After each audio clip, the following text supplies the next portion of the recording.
Hello students, एडुबिला point channel में आपका स्वागत है। और आज हम करने जा रहे हैं क्लास 4 की वर्कशीट 113।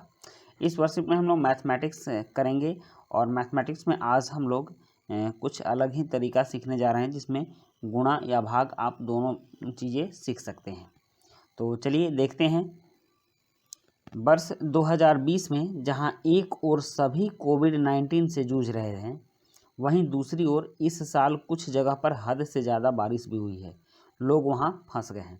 मतलब इस साल आपातकाल कुछ ज़्यादा ही हुआ है और आपदाएं भी ज़्यादा आई हैं, जिसकी वजह से हर जगह परेशानी ही दिख रही है। सरकार ने उनके लिए राशन पहुंचाने की व्यवस्था की। यह राशन हेलीकॉप्टर द्वारा पहुंचाया जाना था। जब बाढ़ आ जाती है तो हेलीकॉप्टर ही एकमात्र साधन बचता है जहां की आसानी से कोई काम किया जा सकता है। हेलीकॉप्टर में एक बार में 5 पैकेट राशन ही पहुंचाया जा सकता था। बाढ़ ग्रसित एक ऐसे ही क्षेत्र में 25 पैकेट राशन के पहुंचाने थे।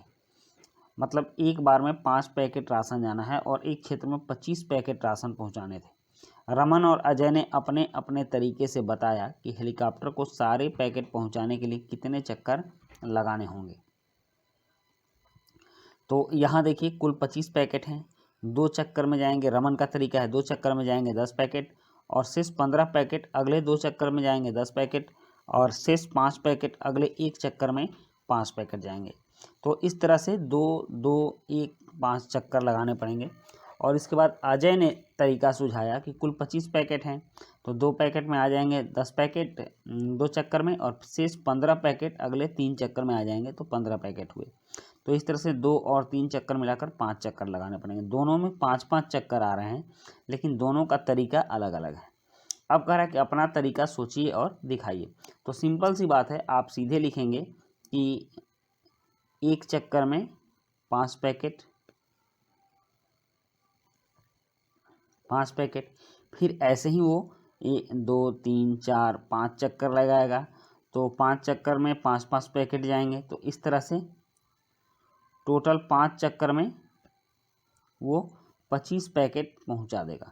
मतलब हर बार एक एक चक्कर लगाएगा और 25 पैकेट पहुंचा देगा। तो इस तरह से हमने देखा कि 25 पैकेट पहुंचाने के लिए उसको 5 चक्कर लगाने पड़ रहे हैं। तो इसका एक और तरीका है कि अलग अलग तरीक़ों से देखा कि हेलीकॉप्टर को 5 चक्कर लगाने होंगे, जिसे हम कुछ ऐसे लिखते हैं कि अगर 25 पैकेट पहुंचाने हैं और प्रत्येक पैकेट में 5 पैकेट जाएगा प्रत्येक चक्कर में, तो हम ऐसे कर सकते हैं। तो 25 में 5 से भाग देंगे, जिससे कि 5 आ जाएगा। तो 5 चक्कर भी ऐसे समझ में आ जा रही है कि एक बार में 5 पैकेट, तो 5 बार में 25 पैकेट, ऐसी भी हम समझ सकते हैं।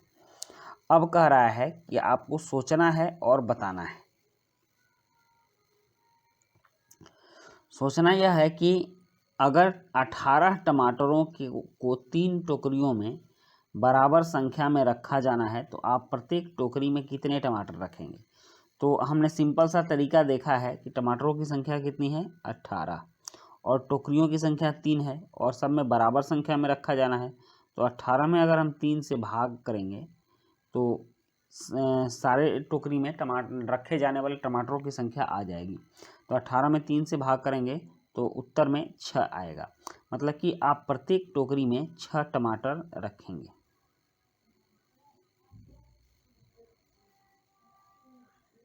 6 टमाटर रखेंगे।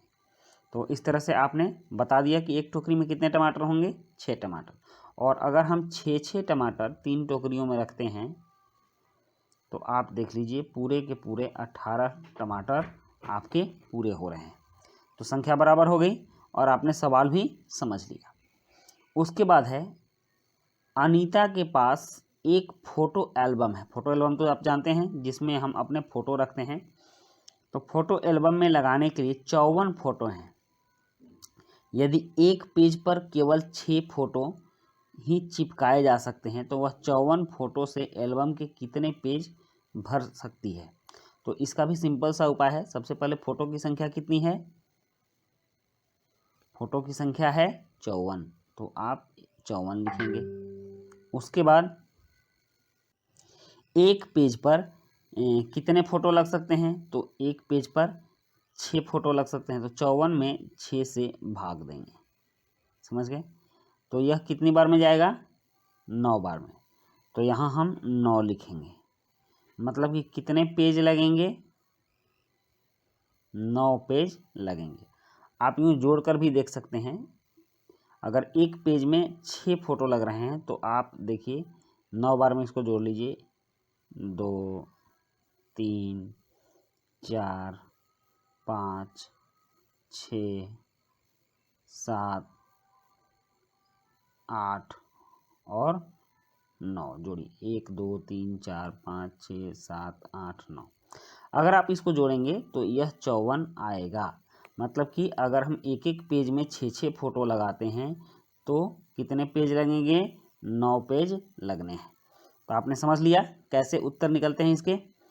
अब यहाँ अभिभावकों के लिए सुझाव है कि बच्चों को बताएं कि घरों से निकलने वाले कचरे का व्यवस्थित रूप से निपटान न होने की वजह से कचरा नालियों में जमा हो जाता है और नालियों में बाढ़ जैसी स्थिति भी उत्पन्न हो जाती है।